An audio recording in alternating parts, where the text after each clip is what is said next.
The most unrealistic thing in The Sopranos is not the violence. It is the idea that Tony Soprano could handle anything in Italy. Furio Giunta's exit remains the series' most conspicuous trust the process moment. A major character evaporates, the story shrugs, and the audience is left doing the narrative equivalent of checking under the couch cushions. Plenty of other arcs end abruptly, but they usually end with a purposefully sour aftertaste, an intentional reminder that this universe does not hand out tidy conclusions. Furio's departure is more irritating because the show invests in him as a lever that could move the entire machine, then removes him with the casualness of someone misplacing a set of keys. The objection is not that a character left. In a world where nearly everyone behaves like the protagonist of a private Greek tragedy, fully aware of the warning signs yet sprinting toward the cliff anyway, a single person making the intelligent choice to walk away is almost refreshing. Furio looks at the landscape of vanity, infidelity, ego, and inevitable punishment and chooses the rarest option available: self-preservation. That decision has a brutal elegance. The series is stuffed with men who keep plummeting toward fate as if stubbornness were a virtue. Furio is one of the few who recognizes that survival is sometimes the only moral imagination available to a person like him. But if the decision makes sense, the execution still stings. This series is not a documentary about the randomness of bad people. It is a drama that understands setup and payoff with surgical precision. Furio is introduced as imported competence, a professional enforcer, a cultural corrective, and an atmospheric upgrade. He brings the scent of old country criminal seriousness into a New Jersey crew that loves the romance of tradition while practicing it like amateur theater. He is brought over precisely because he can do things the local guys cannot: intimidate without theatrics, enforce without panic, and carry himself like a man who does not need constant reassurance that he is important. Furio is also, inconveniently, a measuring stick. With him around, the audience is forced to see how unserious the domestic operation actually is. The more capable and composed he appears, the more the local leadership looks like what it is: a glorified crew performing the rituals of power while lacking the scale, discipline, and institutional gravity of larger families. The show says this often enough in dialogue. New York towers over New Jersey, and Italy towers over everyone. But Furio embodies the hierarchy. He does not need to announce that the New Jersey operation is smaller. His presence makes it obvious. That hierarchy is why the series' suggestion that Tony could punish Furio over there is so deliciously absurd. Tony postures about having people in Italy looking for Furio, implying that the old country will enforce his wounded pride. The line functions the way Tony's threats often function. It is less a plan than a performance, designed to create the illusion of control and to punish the listener for doubting that illusion. The premise that an American boss, especially this American boss, could call Naples and secure the murder of a valuable local operative because the operative developed feelings for the boss's wife is not merely implausible, it is comically self-flattering. The most realistic response to such a request would be polite noises followed by laughter the moment the line goes dead. Within the show's own operational logic, the threat collapses. Tony struggles to mobilize effective violence close to home. He is not coordinating international enforcement against someone connected to a Neapolitan structure. The idea that Italy would care enough to eliminate one of their best workers for the sake of a distant contact's marital bruising is a fantasy that exists to soothe Tony's pride and to punish Carmela, with the implication that her private longing has lethal consequences. It is a weaponized bedtime story, Tony's favorite genre. The show underlines this with smaller humiliations that Tony misses and Furio does not. Tony is constantly offering food, drink, and sit-down hospitality as a substitute for actual respect. People refuse him more often than he notices, and the refusals accumulate like unpaid debts. There is symbolism in that. Who eats with whom? Who accepts the invitation? Who declines and walks away? But more importantly, there is a practical point. Tony's authority is not as secure as his tantrum suggests. Furio, who understands formality and hierarchy, watches these micro-insults with increasing irritation. He comes from a world in which deference is not negotiated, where disrespect is corrected quickly, and where ritual serves an organizational purpose rather than personal comfort. In New Jersey, ritual is something men use to flatter themselves into believing they are principled. That erosion of respect intersects with the domestic storyline that finally detonates. Furio's infatuation with Carmela, and Carmela's quiet discovery that someone in Tony's orbit is capable of seeing her as a person. This is one of the series' sharpest critiques of marriage inside the criminal lifestyle, because it does not require melodrama. It relies on contrast. Carmela is not captivated by glamour. She is captivated by manners, attention, and the novelty of being treated as more than furniture in a house built on denial. Furio does not have to promise her the moon. He only has to demonstrate that he can occupy the same room without turning her dignity into a punchline. The contrast is staged with almost insulting simplicity. Put Tony and Furio in a kitchen, and the difference becomes an editorial. Tony heats up pasta in a microwave and drinks milk like a surly teenager pretending to be a patriarch. Furio cooks himself a fresh meal and has wine, not as a performance of sophistication, but because he is not emotionally arrested. Carmela's attraction is therefore not mysterious, it is logical. The attraction is not to hair, accent, or novelty, it is to adulthood. Even the food becomes commentary. Where Tony consumes like a child and performs masculinity with volume, Furio moves through domestic space with the quiet confidence of someone who has internal rules. This is where the analysis becomes uncomfortable for anyone seeking clean moral categories. Furio is not a better person. He is introduced as violence with a pulse. He can enforce extortion with ruthless calm, intimidate civilians, and brutalize people without hesitation. Yet he recoils at Tony's public disrespect of Carmela, cursing at her, belittling her, and then treating physical boundaries as optional entertainment. The easy reading is hypocrisy. The more accurate reading is that these people have codes, and those codes are not the same thing as morality. Furio can reconcile organized brutality with personal decorum. Tony cannot even manage decorum. That difference becomes the deeper reason Tony and Furio deteriorate long before the romantic complication becomes obvious.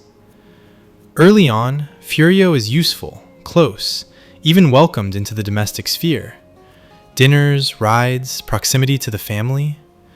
Later, the relationship cools, and the reasons unfold in the show's preferred format. Petty slights, cheap jokes, unresolved insults, and a steady drip of contempt disguised as banter. Tony mocks Furio's tastes and touches on personal matters with the clumsy entitlement of a boss who assumes everyone exists to absorb his moods. Furio's respect erodes not because Tony becomes suddenly monstrous — Tony was always monstrous — but because Tony's monstrosity becomes increasingly undisciplined. A boss who cannot regulate himself becomes a liability to anyone who understands the business as more than a stage for ego. The series also contrasts illusions, because illusions are the only stable assets most of these characters possess. Tony likes the illusion of control, the belief that he can bend reality with a phone call, a threat, or a burst of rage. Other characters cultivate their own illusions, spiritual authority, sexuality, virtue, because illusion is the show's favorite currency. That matters because Furio is comparatively light on illusion. He does not need to narrate himself as a legend. He does not romanticize the job.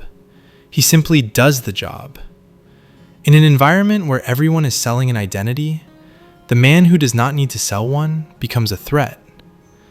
The broader cultural theme intensifies this. One recurring delight of the series is its refusal to flatter the self-mythology of American Italianness. The local crew treats heritage as costume. A few phrases, a few rituals, the right foods, often prepared badly, and the constant insistence that bloodline equals legitimacy. The Italy trip dismantles the fantasy. The Americans arrive expecting reverence and receive indulgent tolerance at best. Their tastes are provincial, their rituals caricatured, and their swagger reads like a child wearing a suit 2 sizes too large. The old country does not fear them, it tolerates them. The trip is not a gangster vacation. It is a humiliation tour, and Furio, standing with one foot in each world, cannot help but notice how thin the Americans' tradition actually is. The Columbus dispute captures this absurdity efficiently. The Americans treat a symbolic grievance as sacred identity, while Furio, an actual Italian, finds the obsession parochial and mildly embarrassing. He is tuned to Italy's own north-south rivalries and local hierarchies. The self-styled guardians of heritage barely know those dynamics exist. Their indignation is not cultural fidelity, it is performance. All of this makes Furio's removal feel like a carefully constructed critique that ends with an oddly casual shrug. His presence would have made later conflicts more compelling, almost by default. As the organization weakens, as leadership becomes more isolated, and as external threats become more serious, Furio represents the loyal soldier who could handle himself, and, more dangerously, could handle Tony. Losing him weakens Tony operationally and psychologically. It removes a stabilizing force, and leaves Tony surrounded by men who are either incompetent, compromised, or too emotionally entangled to function as reliable leadership. It also removes the one subordinate whose competence could have complicated later wars in ways the series repeatedly hints at. By forcing Tony to confront the fact that raw intimidation is not the same thing as strategic power. The show's decision to leave the storyline largely unaddressed therefore reads like a missed opportunity, even if it also functions as a thematic gesture. The series circles back to Furio primarily through Tony's use of it as a domestic weapon. When Tony informs Carmela that Furio would be taken care of if he ever surfaced in Italy, the line is designed to injure her and to restore Tony's illusion of control. Carmela's reaction is the quiet highlight, the face of someone who recognizes posturing when it shows up wearing a crown. The moment is not merely marital cruelty. It is Tony weaponizing geopolitics because he cannot tolerate the idea that a man escaped his orbit without permission. So what happened to Furio after he left? The unromantic answer is the most consistent. He returned to Italy and resumed earning for the Neapolitan organization that sent him. Whether one calls it the Italian Mafia, La Cosa Nostra, or, more accurately in his case, a Camorra-linked structure, the key point remains. He is valuable, connected, and local. That world does not discard professionals because a distant contact suffered a romantic humiliation. If anything, Furio's return would be met with protection. He can explain what occurred, and the leadership can treat it as what it is, a personnel issue in America that does not justify sacrificing a proven operative at home. The more poetic answer is the one Carmela's storyline invites. Furio vanishes into a quieter life, cultivating tomatoes and grapes, hands in the dirt, sunlight doing what confession and therapy never will. The show flirts with this fantasy by having Furio speak longingly about the simple contentment of gardening for a wealthy household. It is not that he is secretly gentle. It is that he recognizes a kind of peace Tony will never know, because Tony cannot stop grabbing at control. In this version, Furio does not need revenge. The revenge is not being Tony. Could Furio have retaliated against Tony? The notion is attractive because it turns unfulfilled tension into revenge fantasy. But the better reading is that Furio wanted distance, not conquest. The helicopter incident makes this plain.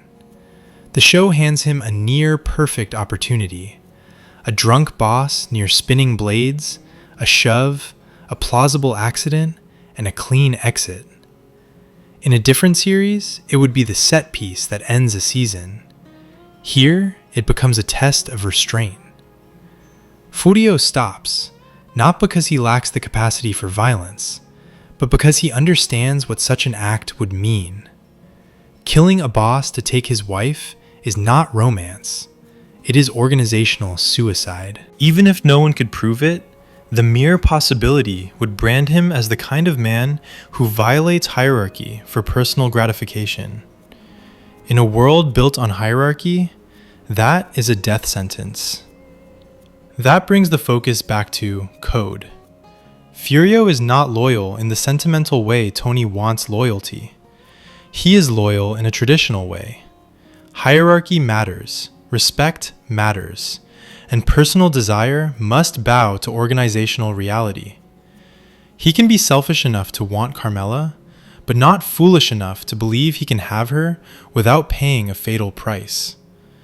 That pragmatic constraint is the defining difference between him and most of Tony's crew, who routinely behave as if impulse is destiny and consequences are for someone else. Furio's choice to leave rather than escalate is, in its own bleak way, the most rational act in the series. The show's refusal to display Furio committing a clean on-screen murder reinforces this characterization. He is brought over as muscle, the clean operative whose lack of American history makes him harder to trace. Yet, the series mostly shows him enforcing through intimidation and assault rather than execution. This is not evidence that he is harmless. It is evidence that he is professional. Violence in this world is not a hobby, it is a tool. The more competent operator is the one who achieves compliance without generating unnecessary corpses, unnecessary heat, and unnecessary instability. Furio is the kind of man who can make people wish they were dead, without immediately granting the mercy of death. The restraint is not softness, it is control. This restraint also underscores how demoralizing the New Jersey assignment likely was for him. Being imported to manage a smaller, messier operation is not a promotion, it is a demotion dressed up as an opportunity. The old country organizations appear larger, more formal, and more institutionally serious. In New Jersey, Furio is surrounded by men who confuse volume for authority, sentimentality for tradition, and petty grievance for strategy. He adapts, certainly, and he even seems to enjoy aspects of American looseness, less constant vigilance, more room to breathe. But adaptation is not admiration. Over time, respect drains away, especially as Tony's behavior becomes less like leadership and more like a series of uncontrolled emotional outbursts. At the same time, the show is not naive about Italy. It does not portray the old country as a pure source of honor. The glimpses of the Neapolitan world include instability, internal friction, shifting markets, youthful recklessness, and leadership that must manage the same forces of greed and decline.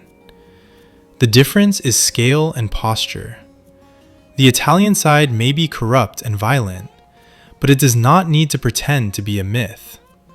The American side pretends constantly. Furio, as the bridge between them, exposes the pretense simply by existing. The dissatisfaction with Furio's departure, therefore, has two layers. On one layer, it is a perfectly fitting thematic gesture. The one smart character avoids the tragic spiral and escapes, leaving the others to their fates. The series has always been comfortable with unfinished business. It often treats closure as a lie people tell themselves. There are hints that disappearances without explanation were part of the creative philosophy from early on. People can vanish, storylines can end, and life proceeds without granting the audience its preferred form of satisfaction. On the other layer, the irritation is practical and justified. Furio was too potent a narrative instrument to remove with such casualness. His absence affects the household, undermines Tony's security, and exposes Tony's limits. Yet the series rarely exploits the full operational fallout. The organization loses a key operative with intimate access to the boss, and no one treats it like the breach it would be in a more disciplined world. The show, usually attentive to the mechanics of power, allows this one to drift into the background, leaving viewers to do the accounting themselves. Real-world production realities offer plausible explanations, and they are not flattering to anyone. Television is not made in a vacuum. It is made under budgets, schedules, and egos. When late-season money is diverted to headline hires, the kind of spending that conveniently coincides with bringing in Frank Vincent, some earlier pieces inevitably get trimmed, even on a network that prides itself on prestige and still counts its nickels as if they are manhole covers. Creative plans also collapse for less theatrical reasons. Nancy Marchand's declining health, for example, forced storylines to end early, and other characters' intended trajectories were reportedly revised as the production learned what it could and could not sustain. There is also the perennial hazard of television security, the rumor that Federico Castelluccio's tenure ended because he was too loose with plot details, leaking or discussing future episodes when discretion was expected. Whether every detail of that rumor is accurate matters less than the pattern it represents. This show's narrative was repeatedly reshaped by real-world constraints. Even within the fiction, the series normalizes unresolved vanishings. It was even floated that Salvatore Bonpensiero could have remained disappeared after season 1, with no explanatory bow tied around it. Viewed in that context, Furio's disappearance is not an anomaly, so much as an especially painful example of a method. The series' favorite alternative title really is, Whatever Happened There? Acknowledging those forces does not erase the artistic cost. Furio's removal achieves one brutal result. It humiliates Tony more effectively than any dramatic revenge ever could. Tony wants to be feared, revered, and obeyed. Furio leaves, and nothing happens. No international enforcement arrives. No righteous vendetta restores Tony's dignity. The boss fumes, postures, threatens, and then returns to the business of being trapped in his own limitations. The man who represented old country seriousness returns to a world that will protect him, while Tony remains a provincial king yelling at the horizon. The domestic consequences are sharp enough without extra ornament. Carmela is left with the knowledge that she came close to a different life, one in which attention is not transactional and respect is not conditional, and then watched it vanish without even a farewell. Tony, sensing that she experienced something he cannot provide, responds with the only instruments he trusts: intimidation, cruelty, and theatrical dominance. The household tightens into a smaller cage, and even its minor inconveniences, including even a suddenly inadequate coffee maker, can feel like commentary. For all the sermons about loyalty and family, comfort is always conditional. Furio's enduring pull is therefore not nostalgia for an accent or a romance that never fully formed. It is fascination with what he represented, competence without grandstanding, a code that is more than a slogan, and cultural authenticity that exposes the crew's self-delusion. His presence flatters no one. It reveals. So yes, the exit is both smart and maddening. It is smart because it honors the idea that a character can make the one wise choice available: leave before the tragedy closes its jaws. It is maddening because the story built Furio into a force, atmospheric, thematic, and practical, and then removed him with a shrug, leaving behind only Tony's wounded pride and Carmela's quiet grief. The series can invoke realism all it wants. Realism is not a defense, it is a decision. The decision here produced a rare flaw in a show that usually turns its cruelties into art. Subscribe.